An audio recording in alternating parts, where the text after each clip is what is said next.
ngiye ku giti cyanjye nakoresheje urumogi niko kambivuge mu mazina yabyo hafi imyaka 10.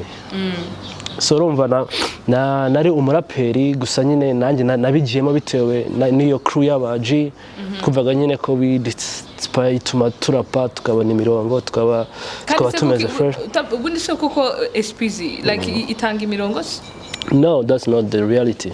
Kugira mbere ke naje kurwara ibihaha. Urumva byari ibintu bigoye, so byari ibintu mu buzima. Uvuze ibihaha mize ntekereza abantu kenshi bakunze kuvuga ko weed cyangwa se urumogi mu magambo yarwo mu Kinyarwanda rutera ari nk'umuti. Unavuga ngo uyu ni umuti ngo ubundi ngo mba ndi gufata paracetamol. Ni iki wababwira mu byukuri wowe kuko ni ibintu waciyemo kandi ni nkaho winjiye mu mazi uyavamo. So how is it? Is it really like a cure? Bimeze bite? Okay, mfite imyaka 26. Yeah, urumva ariko dufite n'undi Frizo, rest in peace. Naje kubona ku isi hari theorem bita karma. What goes around comes around. Karma is a it's a bit. So bago ugize neza uyisanga imbere, wagira nabi ukayisanga nayo imbere. So nizakora ibintu byiza ku buryo abantu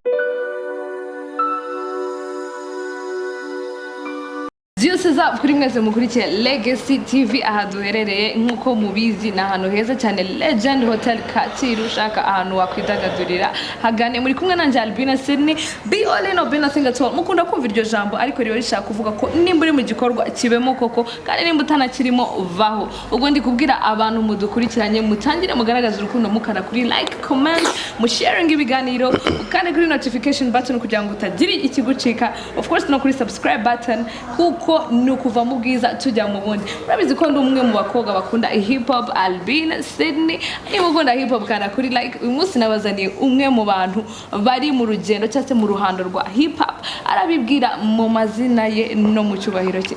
Twatangira nawe ikaze kuri Legacy TV. Ndabashimye kuba munyakiriye kuri Legacy TV. Karibu cyane watangira wibwira abadukurikira kanya. Amazina ababyeyi banyise ni Shyaka Espoir. Ariko mu ruhando rwa muzika nkoresha izina rya SPZ. SPZ bishaka kuvuga iki? SPZ ni izina ryanjye Espoir nagiye mpindura nyine riba mfataho ira ASP nongeraho easy so biba SPZ.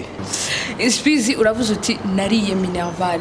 Bundi ikintu cyambere kindi amatsiko lycée de Kigali. Tukize nk'ikigo kiri mu bigo bikomeye cyane muri iki gihugu. Kukimamo still ufata izo drugs byari bimeze gute? Mwarihishaga byameraga gute?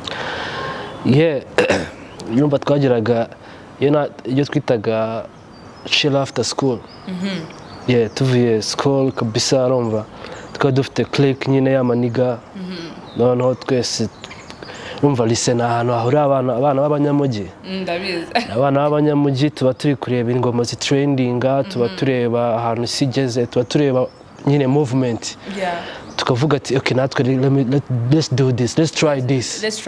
Urumva ngo nta nubwo umwanya w'ishuri mwawubaga mufite cyane. Urebye akenshi zaba ari zo chill zo hanze. Umva twabaga dushaka kumva sone kugira twigendere tujye gutwika. Benshi muri mwe mwararangije amashuri byaje kugenda gute? Bamwe twararangije. Muranatsinda se? Bamwe baratsinzwe bake turatsinda niko nabivuga.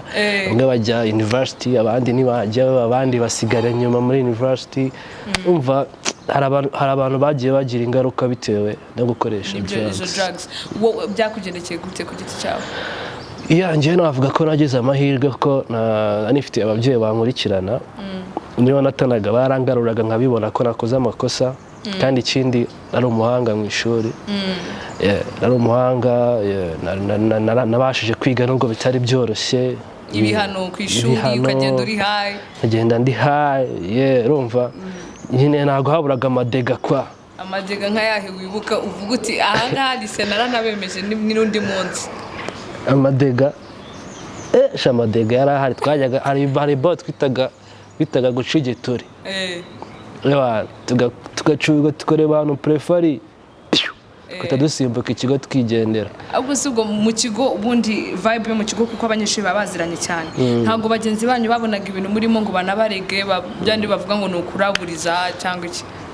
Okay, twabikoraga twihishe cyane urumva, noneho tukagenda tugakwepa, twamara gukwepa tukajya muri izo diro nyine, noneho yego ntabwo habura umuntu ugukebura kubwira ati se ko nsigaye mbona ibintu byawe ntazi ugenda usohoka udahari, ugenda naba ngomba nkubona classe wagiye ukarengeza nyine ukamubwira ati dore ujye ureba ibikureba kwanza ntukananyiteho ntukanyinjire mu buzima. wowe waje kuzamuka ukomeza kaminuza byagenze gute? nagize chance naje gukomeza kaminuza njya muri KIST. KIST nayo irakomeye cyane.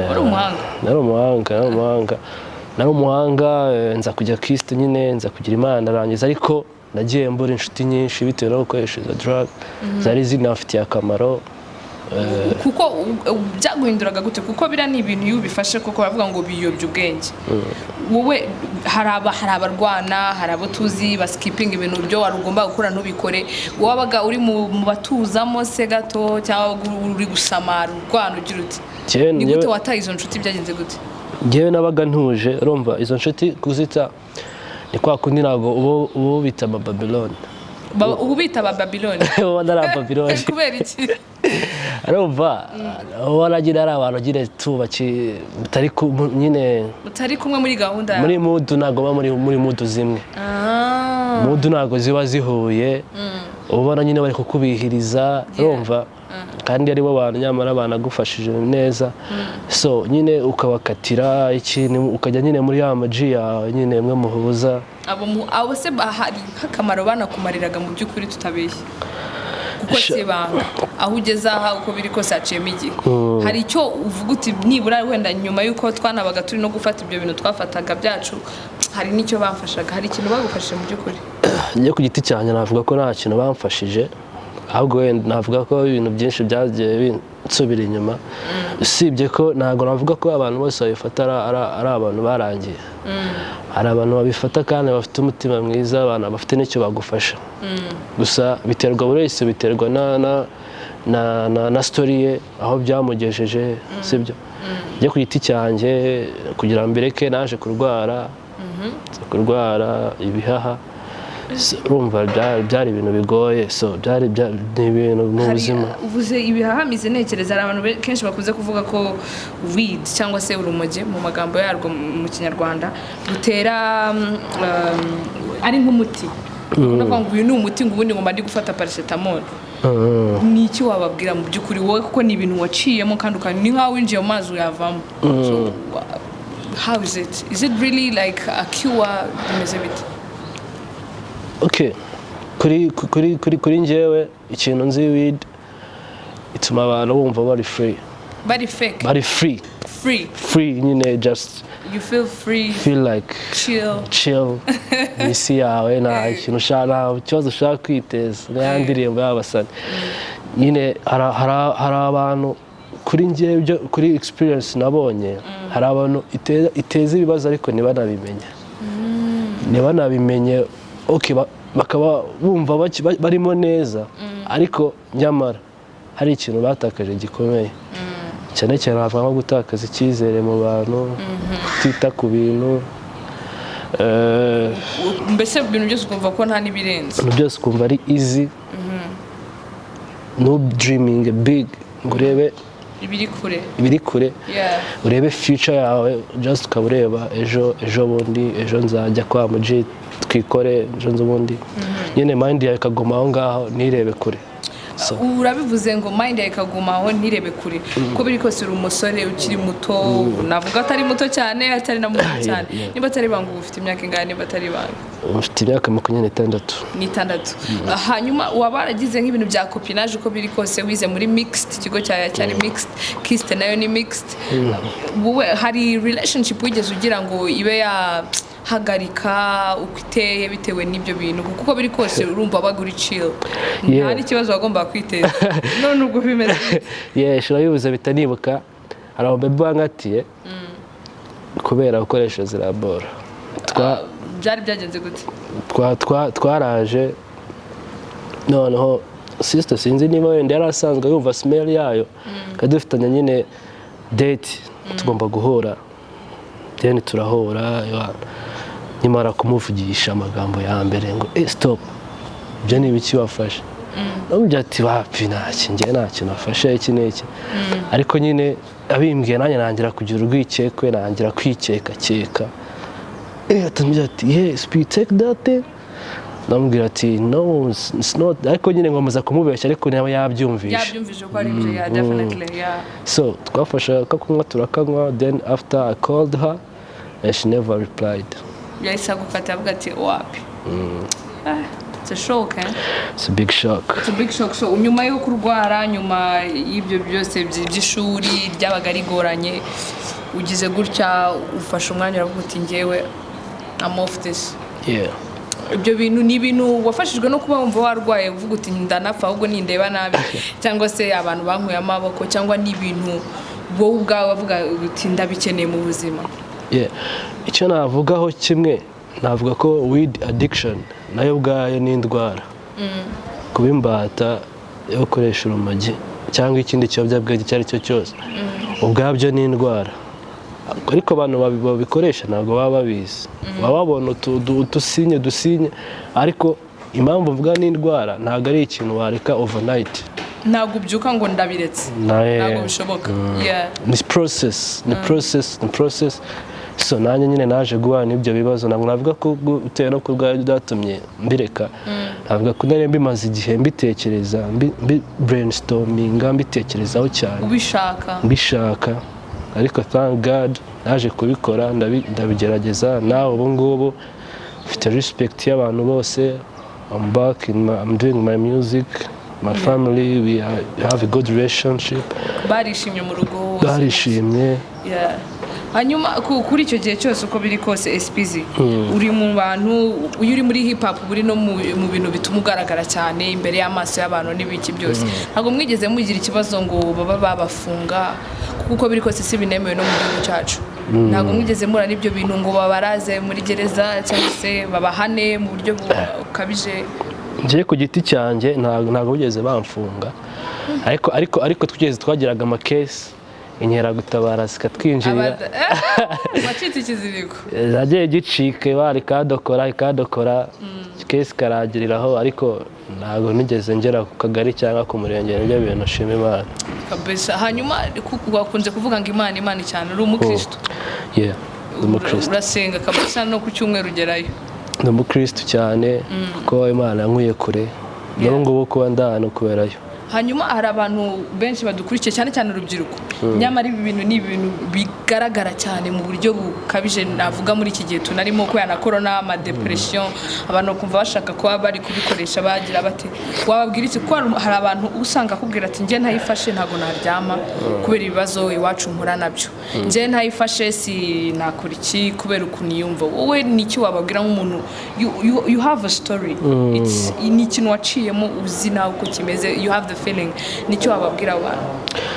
Icyo nabwira ni ukutiheba ntibumve ko byarangiye birashoboka niba narabashije kubikora nabo babikora so nababwira ati take your time mwitekerezezo murebe ikibafitiye inyungu murebe eske nukomeza muri ibi ngibi cyangwa no kureba ejo hazaza nkareba uko bizagenda ngiye ku giti cyanjye narebye inyungu yo kubireka kandi n'ubu ngubu ni ibintu nyifite nyishikamiyeho nta gusubira inyuma no return back so abantu babirimo cyangwa abantu bumva ko bidashoboka birashoboka I give them hope kandi bizashoboka cyane babishaka.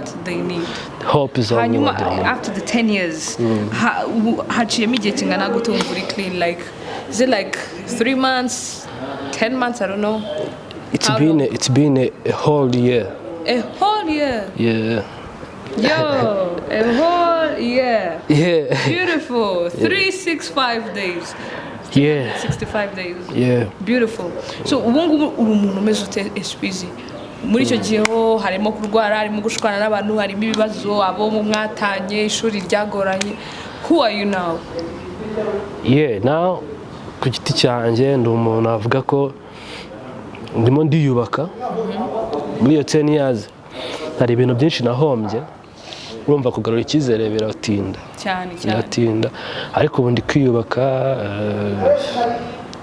nje sometime nize ibintu bijyanye na construction hari igihe mbona ikiraka aba boss bakanyizera gukora ibintu bimeze nka engineering gushushanya cyangwa kubyubaka directing no kubyubaka direct construction sites supervisinga n'uwaba afite icyo kintu akugereho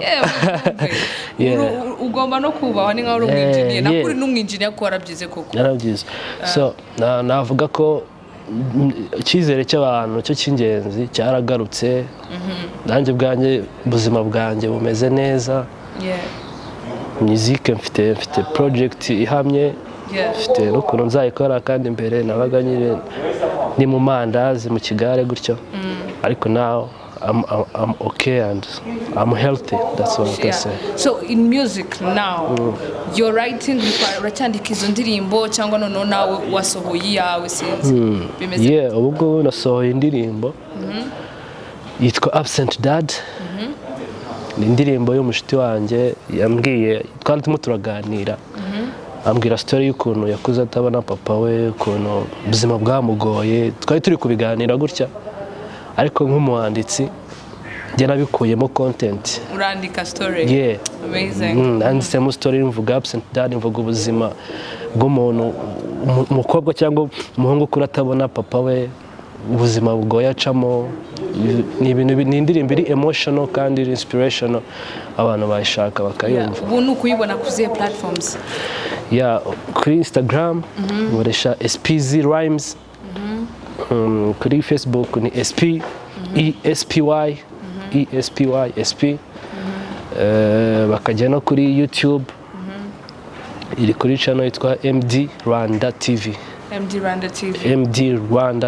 ubwo ni ukuvuga ngo uje mu ruhando noneho rw'abahanzi nyarwanda ubu ngubu nsigaye nkora indirimbo zanjye ariko nanandika ushaka ko namufasha wese yambwira ntabwo babihenze ko nzi ko abantu mwandika muhende biraringaniye ntabwo menda turumvikana kandi ndabizi iyo mukoreye indirimbo urashima ntabwo wagenda utishima hanyuma ubwo izo ndirimbo wandika ziri muri izi ndirimbo ziba ziri muri rap cyangwa umuhanzi uwo ari wese wumva ashaka guhanga indirimbo yakugana umuhanzi uwo ari wese yaba R&B yaba afrobeat yaba hip hop yaba trap yaba drill music byose ndandika njyewe nta kibazo hanyuma misengira amatsiko kuba uje mu ruhando rw'abahanzi nyarwanda vision yawe ni ihe iri international iri local ese uzakora ama collab bizagenda bite ushaka kutwara gute ni ihe vision ufite muri umuziki wa movement vision ufite ndimo ndashaka gukora mixtape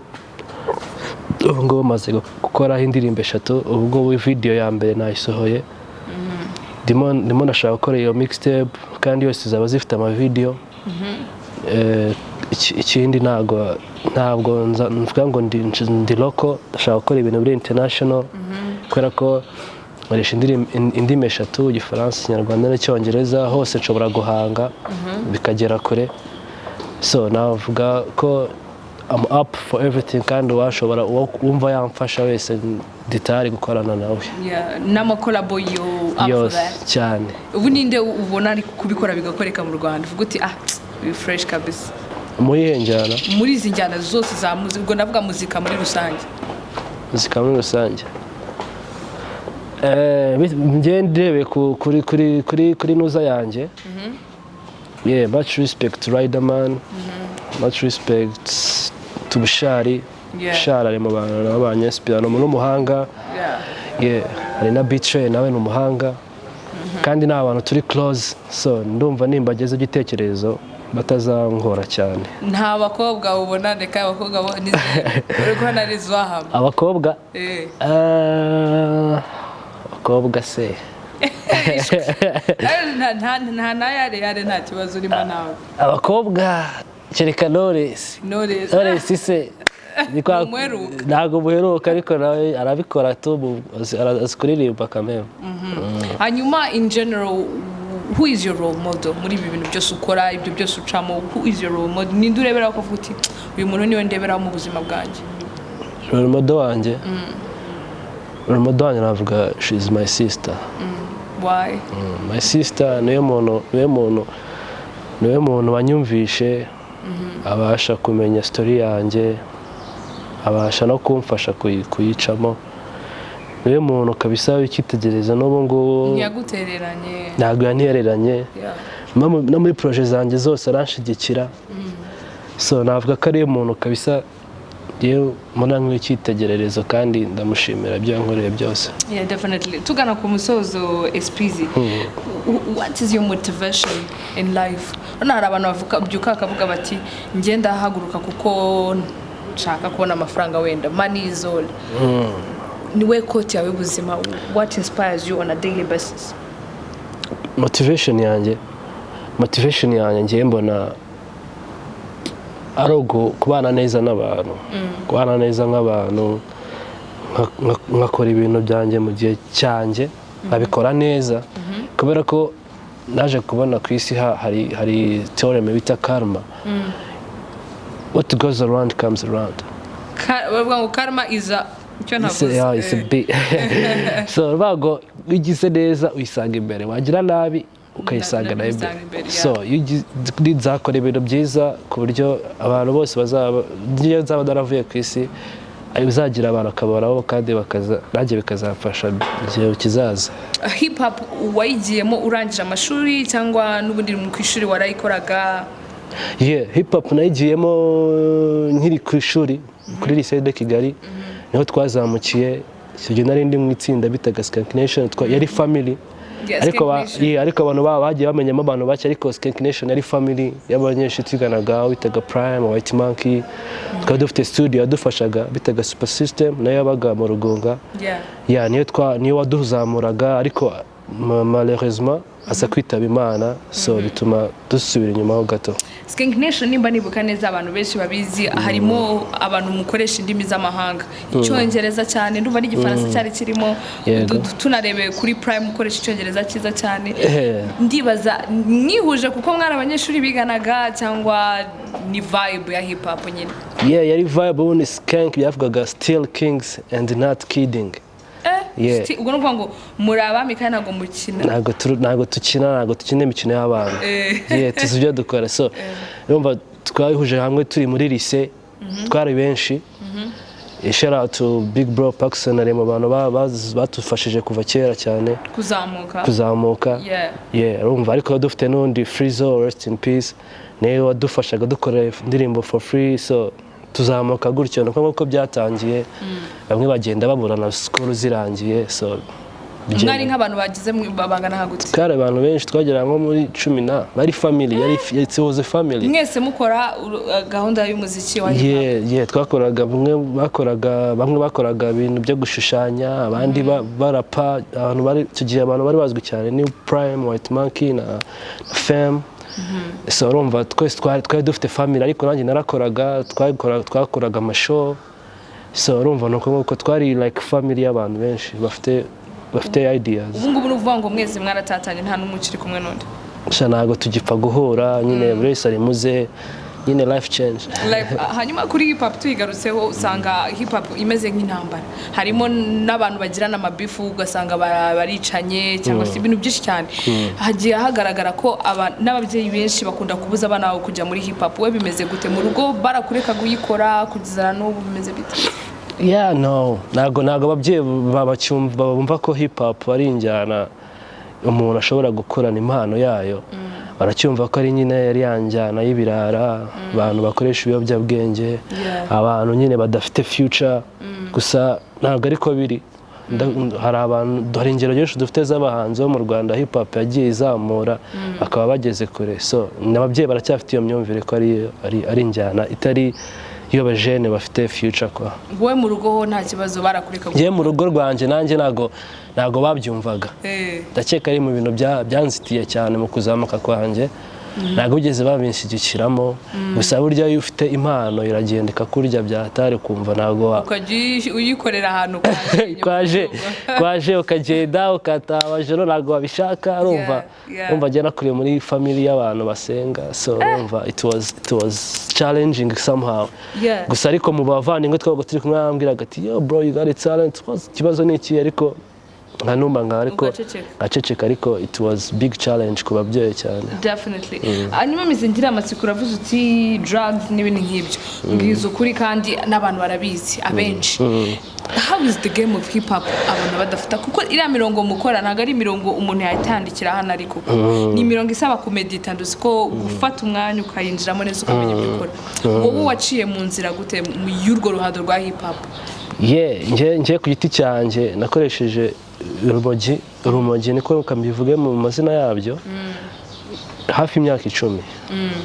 so urumva nari umuraperi gusa nyine nanjye nabigiyemo bitewe n'iyo crew y'abaji kuvaga nyine ko ituma turapa tukabona imirongo tukaba tumeze fresh ubundi se koko SPZ like itanga imirongo no that's not the reality ukuri nuko iyo ufite impano yawe nahijya si ngombwa ngo ibintu banyweye cyangwa n'amahuriro gusa ni imyumvire navuga y'abaraperi benshi ariko ngiye nagize imana yuko naje kuba clean maze umwaka ndi clean. Is that easy like yo arabizi benshi cyane ntabwo ari ibanga it's not easy kuba ikintu ukimazemo ni nkuko bagukura nko mu nzu wabagamo kugira wimukire mu yindi abari hatari ibyo ni ibintu wagenze wabikoze uti because I think many people bari mu bintu bya hip hop cyangwa se abantu benshi cyane bari mu bintu by'uruhando rw'umuziki barabizi kureka ikintu ukajya ku kintu ukuntu bigoranye wowe ni wafashijwe n'iki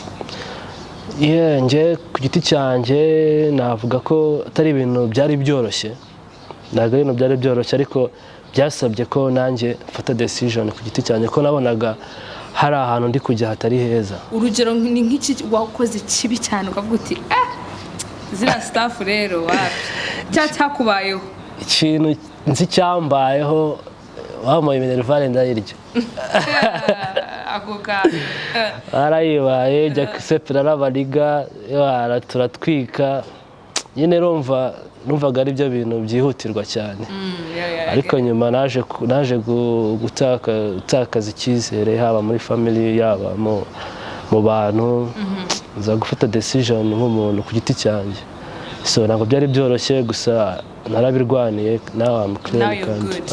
And it took you like 1 year to be clean, eh? No, it's not like 1 year. Ushobora gukora kubara amezi 2 3 ariko yuzi icyo ushaka n'icyo ushaka kugeraho byose ni mu mutwe. Hanyuma muri hip hop wowe nkuko bivuga muri Skank Nation harimo abashushanya baririmba bagira gute wowe SPZ wabaga ufite ihe role cyangwa ubu ngubu ni ihe role ukora mu guhanga?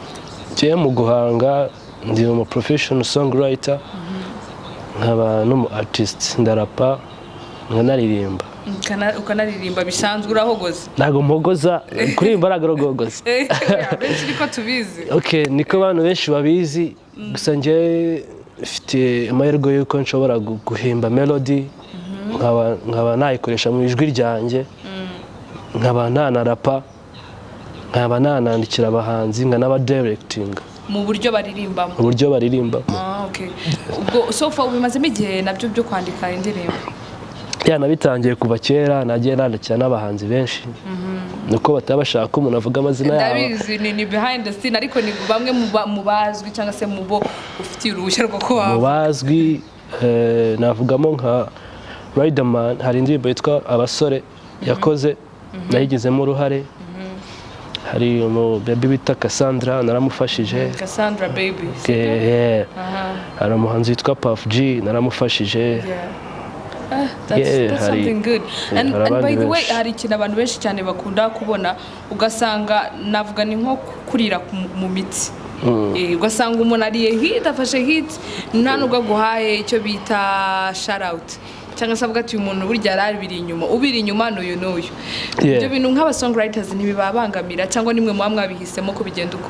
Biratubangamira gusa abahanzi bakunda kugira ipfunwe yo kuvuga ko igihangano atari bo bagihembye kubera ko ubwabo baba bitwa abahanzi so bakagira iyo kantu nyine kagana kitagute sinzi ko nabyita gusa ni ipfunwe ryo kugaragara ni ipfunwe ryo kuvuga ati umuntu wanyanditse gusa ngiye ku giti cyanjye mba numva ari blessing iyo nandikiye indirimbo umuhanzi ikamugeza kure mba numva ko ari ikintu nakoze. Ni ibintu ukora kuko ukunda guhanga ukabikorera ubuntu se cyangwa ni ibintu bikwinjiriza nk'akandi kazi kose?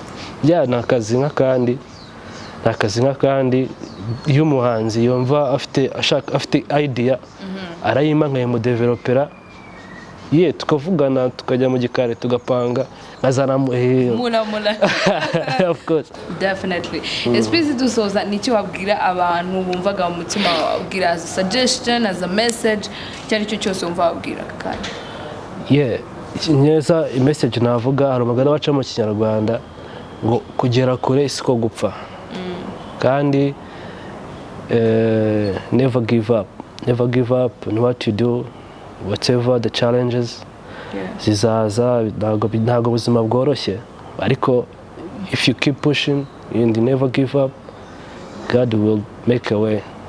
That's the message. Thank you so much. Thanks. Arakoze cyane uwo ni SPZ bamwe mu muzi muri Skank Nation yagiye abwira amakuru agiye atandukanye ku buzima bwe yaciyemo mu myaka 10 ishize. Nimba wakunze ibyo yakubwiye wandike kuri comments ulikinge usharinge history kuko yagufasha nawe kandi kuko nkuko bivuze ngo kugera kure siko ugupfa. There is always a hope. This is Legacy TV, be all in or be nothing at all.